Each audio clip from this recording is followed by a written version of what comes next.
Jackie, on this special edition of Fox News Live, we are honoring the life and legacy of President Eisenhower from the site of this new memorial dedicated to him. And we are honored to be joined by the author of the book, How Ike Led, the Principles Behind Eisenhower's Biggest Decisions, and the granddaughter of President Eisenhower, Susan Eisenhower. She is the Eisenhower Institute's chairman emeritus. She was a founding director and the first president of the Eisenhower Institute. Susan, it is such an honor to have you with us today. Thank you for taking time. First, I have had chills all morning long here. I had chills last week when I was interviewing Mike Litters of the National Park Service, really because this memorial brings out the incredible accomplishments of your grandfather. What are your thoughts here at the memorial?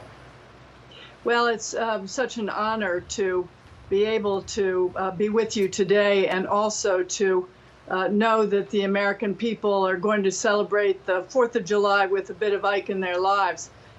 You know, there are two things about the memorial that really stand out for me. Number one is the location. It's right across the street from the Air and Space Museum. Of course, the U.S. entry into space was a big moment in the Eisenhower administration.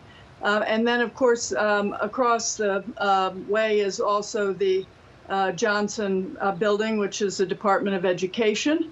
Ike, played a very big role in what is today Health and Human Services. It was known as Health, Education, and Welfare back in those days.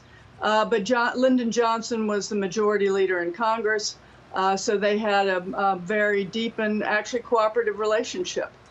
If I may add one more thing, the other thing I love about the memorial is Ike is with people. This wasn't all just about him. It was also about the people he led and the people who advised him.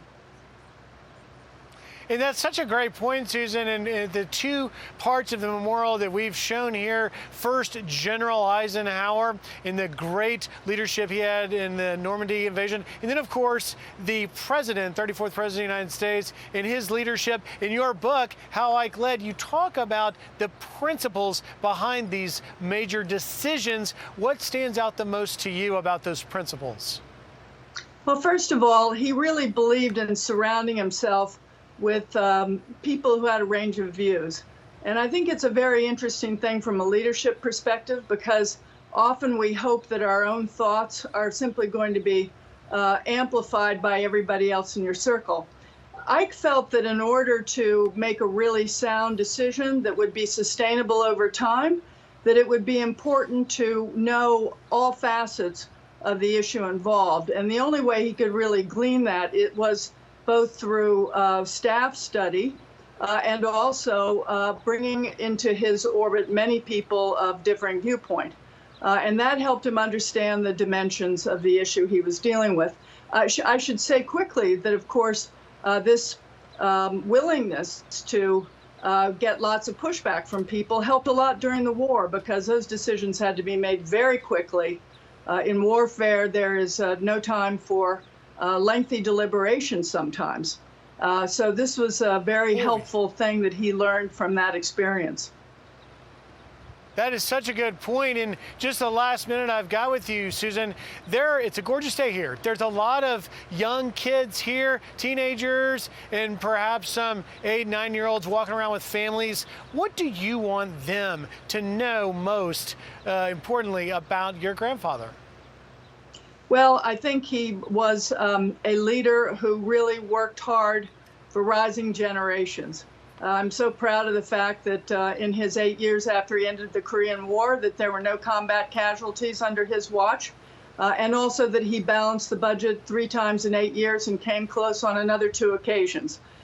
He was working for the long haul, and he had young people in mind. He wanted to leave the place better than he found it. The book is How Ike Led by Susan Eisenhower. I would suggest it to every American watching. It's a holiday weekend. Go pick it up. You are going to want to hear it. Susan, thank you so much for taking time, and thank you for the contributions of your family and certainly of your grandfather here. Thank you, Susan. Thank you so much. Jackie? Very much appreciated.